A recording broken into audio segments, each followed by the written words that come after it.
ధనుసు రాశి. మూల నక్షత్రము 1, 2, 3, 4 పాదాల వారు.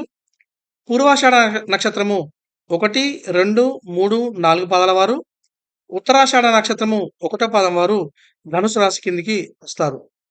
మీకు నక్షత్రం తెలియనట్లయితే మీ పేరులోని మొదటి అక్షరము ఏ, యో, బా, బి, బు, ధ, భ, ఢ, వే ఇవి కనుక ఉన్నట్లయితే మీకు ధనుసు రాశి ఫలితాలు వర్తిస్తాయి. ధనుసు రాశి వారికి ఈ సంవత్సరం గురువు 6వ ఇంట రజతమూర్తిగా, రాహు కేతువులు సువర్ణమూర్తులుగా, రాహు 4వ ఇంట, కేతు 10వ ఇంట, శని లోహమూర్తిగా 3వ ఇంట ఫలితాల్ని నిర్దేశిస్తున్నారు. వీరికి ఆదాయం 11, వ్యయం 5, రాజపూజ్యం 7, అవమానం 5. ఈ రాశి వారికి ఈ సంవత్సరం ఎలా ఉంటుందో ఒకసారి చూద్దాం. ఈ సంవత్సర ప్రారంభంలో ధైర్యంతో ముందుకు పోతారు. ఆ తర్వాత మంచి ఫలితాలు ఉంటాయి. ధనాదాయం బాగుంటుంది. కుటుంబం పెరిగే అవకాశం ఉంది. సంతాన యోగం ఉంది. అనుకోకుండా ధనయోగం కలుగుతుంది. సోదర సోదరీమణులతో చిన్న చిన్న విభేదాలు ఉన్నా కూడా మంచి సమయాన్ని గడుపుతారు. 4వ ఇంట రాహువు అనుకోని పరిస్థితుల్లో మంచి చేస్తాడు. అసలు 4వ ఇంట రాహువు మంచిది కాదు. కానీ ఆయన సువర్ణమూర్తి అవడం వల్ల విపరీత యోగం కలిగి మంచి జరుగుతుంది.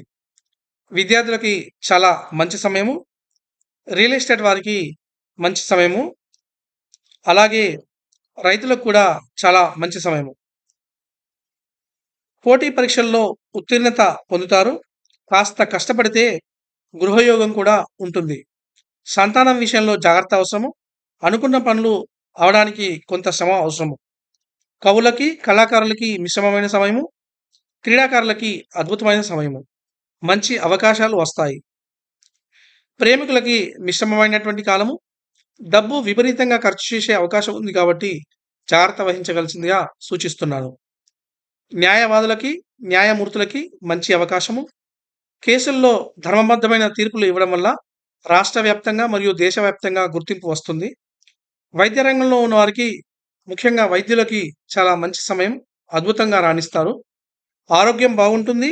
కానీ ఉబకాయ సమస్యలు ఉన్నవారు, బీపీ, షుగర్లు ఉన్నవాళ్ళు జాగ్రత్తగా ఉండాలి.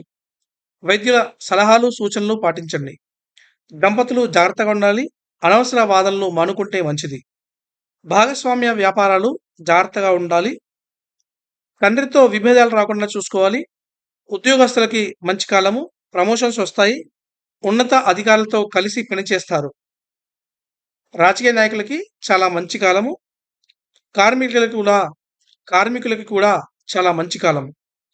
ఆధ్యాత్మిక కార్యక్రమాల్లో పాల్గొంటారు. తీర్థయాత్రలు చేస్తారు.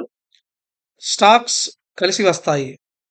ఈ సంవత్సరము ఈ ధనుసు రాశి వారు గణపతి ఆరాధన, దక్షిణామూర్తి ఆరాధన మరియు విష్ణు సహస్ర పారాయణము చేయవలసిందిగా సూచిస్తున్నాను. ఈ వీడియో మీకు నచ్చినట్లయితే లైక్ చేయండి, కామెంట్ చేయండి, షేర్ చేయండి.